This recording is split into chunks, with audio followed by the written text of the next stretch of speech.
Organic chemistry, उसमें हमने इससे पहले पढ़ा 2 टॉपिक। एक पढ़ा सबका इंट्रोडक्शन पढ़ा और दूसरा हमने पढ़ा टाइप। क्या पढ़ा? टाइप पढ़ा। क्या पढ़ा? टाइप पढ़ा। मतलब हाइड्रोकार्बन डेरिवेटिव जो है उसका परिचय, उसे क्या किसे कहते हैं और वह कितने तरह का होता है, हमने पीछे क्लास में सीखा है।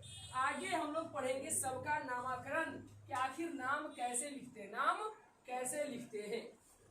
ध्यान दीजिएगा, जितने भी ऑर्गेनिक कंपाउंड हैं, जो भी कार्बनिक यौगिक हैं, उसका जब नाम लिखते हैं तो नाम जो होता है वो 2 तरह का, नाम किस तरह का होता है? 2 तरह का होता है।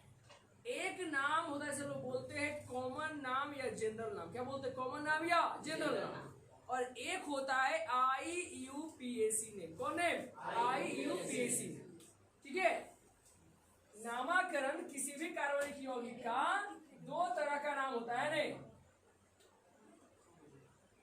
each organic compound has 2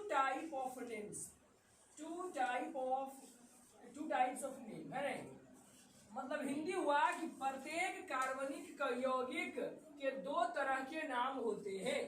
2 तरह के नाम होते हैं।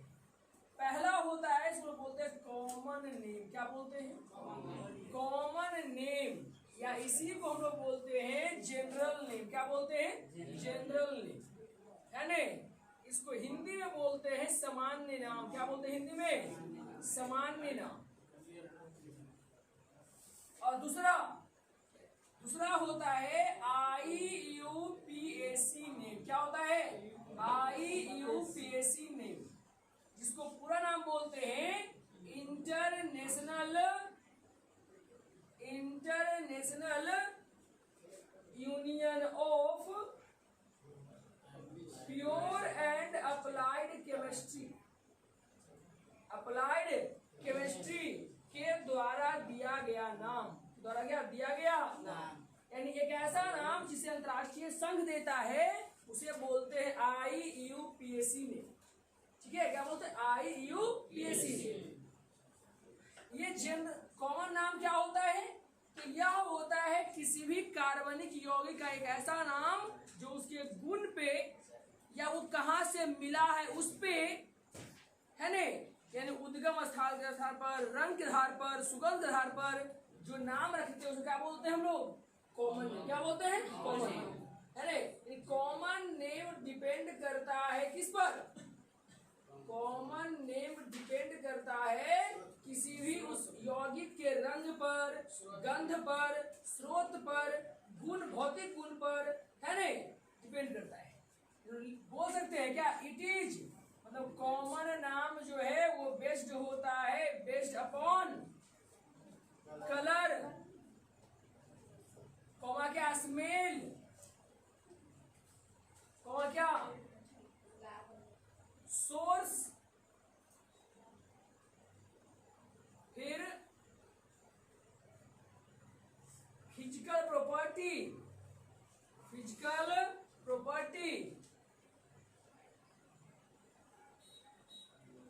And specific use.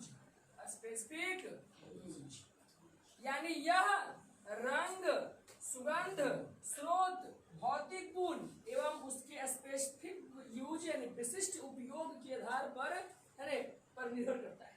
इस पर विशिष्ट उपयोग पर निर्भर करता है। एग्जाम्पल लीजिए, हम लोग बात करें मेथेन। किसकी बात करें? मेथेन जो है यह प्राप्त होता है, फॉर्मूला इसका होता है CH4। यह प्राप्त होता है दलदल वाली भूमि से, खासकर है। चूंकि यह दलदल से निकलने वाली गैस है, उत्पन्न होने वाली गैस है, जिसे बोलते हैं दलदली गैस। क्या बोलते हैं? यानी क्या, मार्सी गैस। क्या बोलते हैं? Marsh gas. या फिर हम लोग बात करें यदि क्या, इथेनॉल का, इथेनॉल है नहीं, C2H5OH, यह जो है मिलता है किससे? इथेनॉल मिलता है अनाज। किसे उत्पन्न होता है? अनाज से। इसका नाम पड़ता है ग्रेन अल्कोहल। क्या बोलते हैं इसको? ग्रेन अल्कोहल के नाम से जानते हैं। नहीं, ग्रेन अल्कोहल या डायरेक्ट उसको अल्कोहल ही बोलते हैं नहीं, जो जिसकी जिक्र हम लोग जब भी जिक्र करते हैं अल्कोहल का नॉर्मली वो यही है, कौन? इथेनॉल। वैसे ही क्या क्या फॉर्मिक एसिड जो बनता है ना वो क्या होता है? HCOOH क्या बोलते हैं? फॉर्मिक एसिड बोलते हैं। या फिर इथेनोइक अम्ल को बोलते हैं एसिटिक अम्ल। क्या बोलते हैं? एसिटिक अम्ल। ये सब क्या है? कॉमन नाम है। कौन नाम है? कॉमन नाम। जो डिपेंड करता है किस पर? जो डिपेंड करता है वो कहाँ से उत्पन्न हुआ है या उसका वो किस में पाया जाता है, स्वाद कैसा होता है। ठीक है, अब बात करें यदि हम लोग IUPAC नेम की बात करें कि तो मोस्ट इंपॉर्टेंट नाम यही है। यह एक रूल के आधार पे चलता है, तो रूल के आधार पे चलता है। बिना इसके के ऑर्गेनिक केमिस्ट्री समझना मुश्किल नहीं, क्या नामुमकिन है। समझे? पूरा का पूरा ऑर्गेनिक केमिस्ट्री IUPAC नेम पर चलता है। तो बोलते इसको है क्या? बैकबोन ऑफ ऑर्गेनिक केमिस्ट्री बोलते हैं। ऑर्गेनिक केमिस्ट्री का जो रीढ़ का हड्डी है ना वो कौन है? IUPAC नेम है, नोमेनक्लेचर है, नामकरण है ना। और हम लोग सीखेंगे इसी किसको? इसी। ठीक है, आइए क्या हेडिंग देते हैं, कौन सा सीखते आगे? IUPAC name. देखिए ध्यान समझे, हम लोग जब बात करते हैं IUPAC नेम का तो किसी भी ऑर्गेनिक कंपाउंड का जब IUPAC नेम लिखना हो ने के तो कुछ चीजों पर ध्यान रखना होता है। क्या क्या ध्यान रखना होता है कि उसको यहाँ पे देखिए। सबसे पहले आपको चाहिए, सबसे पहले हम लिखते हैं नाम किसका? 2 डिग्री प्रीफिक्स का। 2 डिग्री प्रीफिक्स का लिखते हैं नहीं। उसके बाद आते हैं 1 डिग्री प्रीफिक्स में, 1 डिग्री प्रीफिक्स में। फिर आते हैं रूट वर्ड में। किसमें आते हैं? रूट वर्ड में आते हैं। फिर आते हैं 1 डिग्री सफिक्स में और उसके बाद आते हैं 2 डिग्री सफिक्स में। यानी यदि किसी भी ऑर्गेनिक कंपाउंड का आप चाहते हैं कि कैसनो दे दे, नाम लिख दे, है ना, तो ये 5 चीजों का क्या ज्ञान रहना चाहिए आपको, आवश्यक है। नॉर्मली 10th क्लास तक यदि आपको सीखना है तो इन 3 चीजों से काम चल जाएगा, है नहीं। लेकिन ये चौथा भी काम करना पड़ेगा हल्का हल्का। लेकिन यदि आपको पूरा सीखना है, कैसे दे दे आप बना दे, तो आपको 5 के बारे में संपूर्ण ज्ञान होना चाहिए, कौन क्या है। आइए समझाते हैं किसका मतलब क्या है, कौन क्या कहता है। इसमें सबसे मेन है ये रूट वर्ड। क्या है? रूट वर्ड है ना। रूट वर्ड जिसको बोलते हैं, मूल शब्द बोलते हैं, यह शो करता है नंबर ऑफ कार्बन को। किसको करता है? नंबर ऑफ कार्बन को शो करता है। ध्यान दीजिएगा नहीं, यानी किसी भी ऑर्गेनिक कंपाउंड में कितना कार्बन है, 2 गो है, 4 गो है, 10 गो है, उसको शो कौन करता है? Root word. कौन शो करेगा? रूट वर्ड शो करेगा, है नहीं। दूसरी बात क्या, 1 डिग्री सफिक्स क्या होगा? तो किसी भी ऑर्गेनिक कंपाउंड में 3 ही तरह का बॉन्ड होता है। या तो सिंगल बॉन्ड होता है, या डबल बॉन्ड, या ट्रिपल बॉन्ड होता है। या तो सिंगल बॉन्ड, या डबल, या फिर ट्रिपल बॉन्ड। 4 बॉन्ड लाइन होता है ना के। तो ये बॉन्ड जो है ना, बॉन्ड के बारे में बताएगा कौन? 1 डिग्री सफिक्स। तो बताएगा यदि मान लीजिए सिंगल बॉन्ड रहेगा तो उसके लिए हम लोग लिख देते हैं ANE, डबल रहा तो ENE और ट्रिपल रहा तो BINE। ये पहचान है ना। यदि कंपाउंड में सिंगल बॉन्ड है तो ANE, डबल है तो ENE, ट्रिपल या BINE। अब आती है बात किसका? 2 डिग्री सफिक्स का। क्या? 2 डिग्री सफिक्स का। ठीक है, समझिए ध्यान से। 2 डिग्री सफिक्स के स्थान पे हम लोग लिखते हैं किसका नाम? क्या? तो सीनियर फंक्शनल ग्रुप का। किसका? ऑर्गेनिक कंपाउंड में फंक्शनल ग्रुप जो होता है वो 2 तरह का होता है, वो सीनियर है, वो जूनियर होता है नहीं। सीनियर फंक्शनल ग्रुप का नाम हम लोग लिखते हैं कहाँ पे? 2 डिग्री सफिक्स के स्थान पे। किसको लिखते हैं? Senior functional group. Senior functional group. अब आप कहेंगे सीनियर फंक्शनल से छाटे कैसे? तो आगे आपको टेबल लिखवाएंगे पीरियोडिक ऑर्डर का, है ना, जिसके आधार पर आप छाटेंगे कि कौन सीनियर है, कौन जूनियर है। रूट वर्ड के ठीक पहले ये आता है 1 डिग्री प्रीफिक्स। 1 डिग्री प्रीफिक्स जो ये बताएगा कि ऑर्गेनिक कंपाउंड कैसा है, ओपन चेन है या क्लोज चेन है, ओपन चेन है या क्लोज चेन है। यदि ओपन चेन है तो 1 डिग्री प्रीफिक्स के स्थान पर कुछ नहीं लिखेंगे, लेकिन जब क्लोज चेन है तो हम लोग लिखेंगे साइक्लो, क्या लिखेंगे, साइक्लो लिखेंगे। ठीक, कब, जब क्लोज चेन रहेगा यानी साइक्लिक कंपाउंड रहेगा तो हम लोग क्या लिखेंगे, यहाँ पे साइक्लो, क्या लिखेंगे, और 2 डिग्री प्रीफिक्स के स्थान पे हम लोग लिखते हैं जूनियर फंक्शनल ग्रुप को, जूनियर फंक्शनल ग्रुप को, और किसको, तो साइड चेन, किसको, साइड चेन को। ठीक है, याद रहेगा। नाम लिखते समय हम लोगों को इन 5 बातों का ध्यान रखना होता है।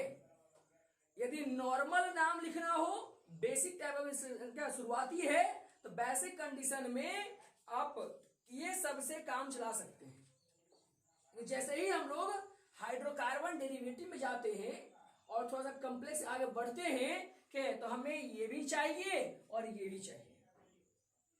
तो यहाँ पे रूट वर्ड है, क्या बताएगा, number of carbon, number of carbon. आप लोग पीछे पढ़े होंगे, याद भी आपको होगा कि 1 कार्बन को हम लोग मेथ लिखा करते हैं, 2 को क्या एथ बोलते हैं, 3 को प्रो बोलते हैं, 4 को और 5 को पेंट बोलते हैं, 10 को डेक बोलते हैं, है नहीं। आगे बढ़ सकते हैं आप, 11 हो, 12 हो, 20 हो, 25 हो, है नहीं। फिर 1 डिग्री सफिक्स के स्थान पे यहाँ पे कौन लिखाता है, बॉन्ड का नेचर, नहीं, उस कंपाउंड में सिंगल बॉन्ड ही है कि डबल बॉन्ड है कि ट्रिपल बॉन्ड है। यदि ओनली सिंगल बॉन्ड है तो एनी, यदि कहीं पर भी डबल बॉन्ड है तो एनी, कहीं पर भी ट्रिपल बॉन्ड है तो क्या, बाई, है नहीं। और 2 डिग्री सफिक्स में कौन, senior functional group, senior functional group, यानी वैसा अभिक्रियाशील समूह को लिखेंगे जो सीनियर, जिसका पीरियोडिक ऑर्डर में क्या स्थान ऊपर आता है, पीरियोडिक ऑर्डर में इसका स्थान क्या आता है, सबसे ऊपर आता है, पहले आता है, तो कहाँ लिखेंगे, सबसे अंतिम, कहाँ लिखेंगे, सबसे अंतिम में लिखेंगे।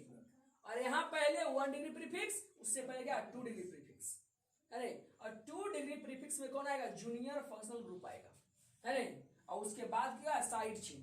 तो कैसे छाटेंगे ये सब, तो जब पढ़ेंगे पीरियोडिक ऑर्डर में तो हम बताएंगे आपको। क्या, पहले इसके बारे में क्या नोट कर लेते ना हल्का सा, ठीक है। देखिए क्या फंक्शनल ग्रुप क्या होता है, तो यह एक ऐसा किसी भी ऑर्गेनिक कंपाउंड में एक ऐसा एटम या ग्रुप ऑफ एटम होता है कि जिसपे पूरे ऑर्गेनिक कंपाउंड का केमिकल प्रॉपर्टी यानी क्या रिएक्शन डिपेंड करता है। वो कैसे अभिक्रिया करेगा, वो मोस्ट रिएक्टिव होगा, लेस रिएक्टिव होगा, यानी क्या बनेगा, वो एडिशन उसमें होगा या कंडेंसेशन क्या होगा, वो सब डिपेंड करता है किस पर, के तो इसी फंक्शनल ग्रुप पर, किस पर, फंक्शनल ग्रुप पर। हम लोग बात करते हैं कुछ फंक्शनल ग्रुप को देखते हैं कि कौन कौन क्या है, कहां पर क्या रहेगा। तो उसमें सबसे पहला चीज देखिए, हमने यहाँ 5 कॉलम बनाया गया। एक जी मतलब क्या, फंक्शनल ग्रुप, एक सिंबल है उसका, ये जनरल फॉर्मूला है, ये 2 डिग्री सफिक्स है, प्रीफिक्स है, हमने पीछे दिखाया था कि सब इंपॉर्टेंट, 2 डिग्री सफिक्स और प्रीफिक्स क्या इंपॉर्टेंट है ना, जिसके साथ हम नाम लिखेंगे। याद रहना चाहिए टेबल, ये टेबल याद रहेगा, नाम लिखने में सुविधा होगा और आसानी से नहीं। यदि यह टेबल याद रहा तो आप पूरे नोमेनक्लेचर को 10 से 15 मिनट में रिवाइज कर सकते हैं। ये याद नहीं है, कितना भी आप करते रहिए बनेगा नहीं, अरे पॉसिबल नहीं है। देखिए पहला है अल्केन। अल्केन का सिंबल होता है कार्बन, कार्बन के बीच में सिंगल बॉन्ड ही रहेगा, डबल बॉन्ड नहीं रहेगा, क्या रहेगा, सिंगल बॉन्ड ही रहेगा, जहां भी रहेगा सिंगल बॉन्ड रहेगा। क्या इसका जनरल फॉर्मूला होता है CnH2n+2। जहां n देख रहे हैं, ये n का वैल्यू या तो मिनिमम 1 होगा, 0 नहीं, मिनिमम 1 होगा या 1 से अधिक होगा, 0 कभी नहीं होगा।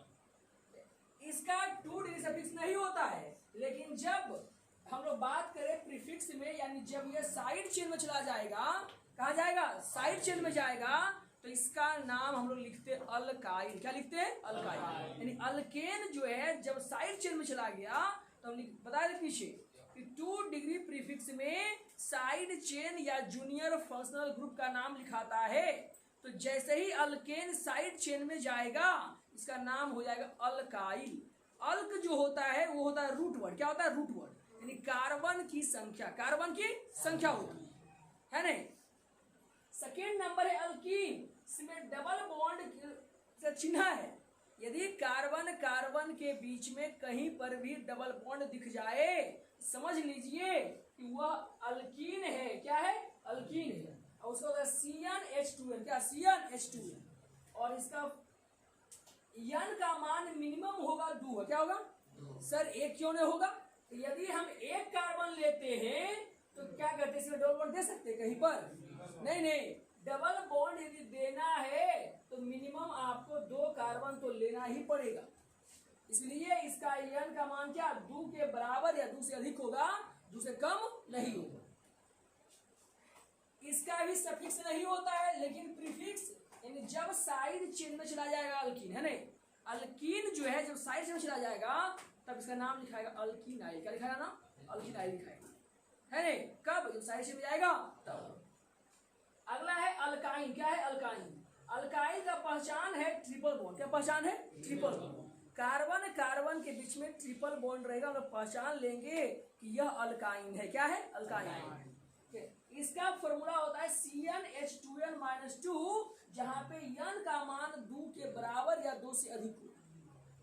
क्योंकि देखिए यदि n का मान 1 रहेगा ना, मन में उठता है सर n का मान 1 रहेगा, तब यदि n का मान 1 रहेगा तो ट्रिपल बॉन्ड कहां पर दीजिएगा? यहाँ पर कि हाइड्रोजन लिखिएगा यहाँ पर? नहीं, हाइड्रोजन सिंगल बॉन्ड केवल लेता है। इसलिए ट्रिपल बॉन्ड रहा तो यहाँ पर आपको कार्बन ही लिखना पड़ेगा। मिनिमम आपको 2 कार्बन कितना देना है? 2 कार्बन देना है। अगला हेलो अल्केन। क्या है? हेलो अल्केन की पहचान है कि उस कंपाउंड में ये X रहेगा। क्या रहेगा? X कहे तो यहाँ पे या तो F रहेगा, या Cl रहेगा, या Br रहेगा, या I रहेगा। अरे ये चारों में से कोई एक रहेगा। पहचान किसका है? Haloalkane. किसका? Haloalkane. जनरल फॉर्मूला होगा CnH2n+1X। यहाँ पर क्या रहेगा? या तो F, या Cl, या Br, या I रहेगा। ठीक। 2 डिग्री सफिक्स इसका नहीं होता है, इसका होता है केवल 2 डिग्री प्रीफिक्स। क्या होता है? 2 डिग्री प्रीफिक्स होता है। नाम क्या? हेलो। यदि F है तो फ्लोरो लिखेंगे, Cl रहेगा क्लोरो लिखेंगे, Br रहेगा ब्रोमो लिखेंगे, I रहेगा आइडो लिखेंगे। क्या लिखेंगे? आइडो लिखेंगे। F तो फ्लोरो, Cl तो क्लोरो, Br तो ब्रोमो, I तो आइडो। अगला है अल्कोहल। क्या है? अल्कोहल। अल्कोहल का सिंबल होता है, पहचानने के लिए हम देते हैं OH। क्या लिखते हैं? OH, है नहीं। CnH2n+1OH जो है इसका जनरल फॉर्मूला है नहीं। या इसी को शॉर्ट में हम लोग लिखते हैं ROH। R मतलब होता ही है CnH2n+1। R क्या होता है? CnH2n+1। इतना लंबा नहीं लिख के केवल R लिख दी। केवल क्या लिख दी? R लिख दी। ROH। इसका सफिक्स होता है OL। क्या होता है? OL होता है नहीं। और प्रीफिक्स होता है हाइड्रोक्सी। यानी जब आपको जूनियर ग्रुप के रूप में OH को लिखना होगा तो उसका नाम लिखेंगे हाइड्रोक्सी। यदि सीनियर में तो लिखेंगे OL। क्या लिखेंगे? OL। अगला बात है ईथर। ईथर होता है O। क्या होता है? O होता है। देखिए ROR' मतलब यहाँ पर भी कार्बन रहेगा, यहाँ पर भी कार्बन रहेगा। ऑक्सीजन के दोनों ओर कार्बन रहेगा, इस तरफ भी और उस तरफ। अरे इसका जब नाम लिखते हैं तो 2 डिग्री सफिक्स का उतना इंपॉर्टेंस नहीं है, इससे उतना मतलब नहीं है। मतलब किससे है ना? इससे 2 डिग्री प्रीफिक्स। किससे? 2 डिग्री प्रीफिक्स से। अल्कोक्सी लिखते हैं। क्या लिखते हैं? अल्कोक्सी लिखते हैं। यहाँ पे जो अल्क है वो कौन लिखाएगा? जिसमें कार्बन कम रहेगा। देखिए ये आपके पास O है, यहाँ 1 कार्बन, यहाँ 2 कार्बन है। तो 1 कार्बन, यह कार्बन जो है इसका नाम जो है यहाँ कहाँ जाएगा? प्रीफिक्स में। कहाँ जाएगा? यह कहाँ जाएगा? मेन में। किसमें जाएगा? मेन में चल जाएगा। प्रीफिक्स में कौन जाएगा? जो कम कार्बन वाला कहाँ जाएगा? प्रीफिक्स में जाएगा। ठीक है। प्रीफिक्स में कौन जाएगा? कम कार्बन वाला जाएगा। ध्यान रखिएगा। अगला है अल्डिहाइड। तो CHO सिंबल है, पहचान का है है ना। एग्जाम में पूछ भी लेता है, बताओ निम्न में से है ना फॉलोइंग इज क्या अल्डिहाइड, कौन अल्डिहाइड है? तो आप वहां ऑप्शन दिया हो रहेगा, पहचानिए, उसमें CHO कहीं पर लिखा हुआ है, अच्छा ये CHO है, ये वाला है नहीं, अब पहचानना होगा वहां। इसका होता है क्या, जनरल फॉर्मूला RCHO होता है। यदि 2 डिग्री से लिखना होगा तो Al लिखेंगे, और प्रीफिक्स में तो क्या लिखेंगे, फॉर्माइल, क्या लिखेंगे, फॉर्माइल, है नहीं। कीटोन का CO होता है, या तो ऐसे CO दीजिए या फिर C और O ऐसे दीजिए, दोनों संकेत इसी का, ये चाहे ये, है इसको कार्बोनिल भी इसको बोलते हैं। यहाँ पे RCOR' के सफिक्स होता है ONE के, और प्रीफिक्स में इस्तेमाल अधिक करते हैं हम लोग, कीटो का इस्तेमाल करते हैं, कीटो या ऑक्सो दोनों चलता है के। तो आप जिसका इस्तेमाल कर लीजिए, कीटो कीजिए कीटो, ऑक्सो तो ऑक्सो कीजिए, आपकी मर्जी, है नहीं। इसके आगे लिखते हैं, देश में है क्या, कार्बोक्सिलिक एसिड, है नहीं, इसका क्या होता है RCOOH, सफिक्स ओइक और क्या कार्बोक्सिल, ठीक है। वैसे ही आपको सबका ध्यान रखना है, मेन इसमें क्या है, एक यहाँ पर देख रहे हैं प्राइमरी एमीन है, सेकेंडरी एमीन, टर्शियरी एमीन, समझने वाली बात ये, प्राइमरी एमीन जो है इसका होता है NH2, है नहीं, इसका सफिक्स एमीन है, देखिए प्राइमरी का भी एमीन है, सेकेंडरी का भी एमीन है, टर्शियरी का भी सफिक्स 2 डिग्री क्या एमीन ही है, बस अंतर क्या है, तो बस परिवर्तन हो रहा है किसमें, 2 डिग्री प्रीफिक्स में। यदि प्राइमरी एमीन है तो वो एमीनो में जाएगा, सेकेंडरी एमीन है ये अल्काइल में जाएगा, टर्शियरी एमीन है वो N अल्काइल में जाएगा। N क्या है सर, तो N मतलब नाइट्रोजन, क्या नाइट्रोजन, नाइट्रोजन से जुड़ा हुआ जितना कार्बन डाइऑक्साइड रहेगा वो क्या आगे कहाँ दिखाएगा, आगे लिखा जाएगा, ठीक है। ये साइनाइड है, इसको नाइट्राइल भी बोलते हैं, कि इसका होता है CN ट्रिपल बॉन्ड के साथ, RCN, इसको इसका सफिक्स है नाइट्राइल और प्रीफिक्स है साइनो। इसी का उल्टा आइसोसाइनाइड, आइसोनाइट्राइल बोलते हैं, आगे NC है, डबल बॉन्ड और कोऑर्डिनेट बॉन्ड। ध्यान दीजिए, ये जो बॉन्डिंग है ये भी काम आया कहाँ पे, आइसोमेरिज्म में, स्वायत्तता में यही बॉन्डिंग जो है ना क्या करेगा, खेल को बिगाड़ देगा, ध्यान रखिएगा। ये देख रहे बॉन्डिंग जो दिखा रहे हैं आपको यहाँ पे, यही बॉन्डिंग के आधार पर क्या होता है, आइसोमेरिज्म चलता है, आइसोमेरिज्म परिवर्तन आएगा ना के कंपाउंड में, यही बॉन्डिंग के हिसाब से आएगा। तो ये डबल बॉन्ड, ट्रिपल बॉन्ड है, यहाँ भी C, यहाँ N है, यहाँ भी C और N है, लेकिन उल्टा है, यहाँ पे ट्रिपल, यहाँ पे डबल और क्या कोऑर्डिनेट बॉन्ड है। इसका नाम क्या हो गया, आइसो, क्या नाम हो गया, आइसोनाइट्राइल, और प्रीफिक्स में तो आइसोसाइनो, क्या आइसोसाइनो लिखिए, है नहीं। आगे कुछ और देख लेते हैं, इसमें आपको ने डाइजोनियम साल्ट तक आपको हर एक हाथ में क्या याद रखना, पीछे से लेके यहाँ तक डाइजोनियम साल्ट तक आपको याद रखना होगा, क्योंकि ये सब का इस्तेमाल आपको आपके बुक में आएगा, जहां तक कंपाउंड ऐसा आएगा, याद रहेगा तो आप आराम से रिएक्शन को भी समझ सकते हैं, ठीक है। आगे हम लोग क्या पढ़ेंगे, इस आधार पे सबका प्रत्येक का नामकरण पढ़ेंगे, है ना।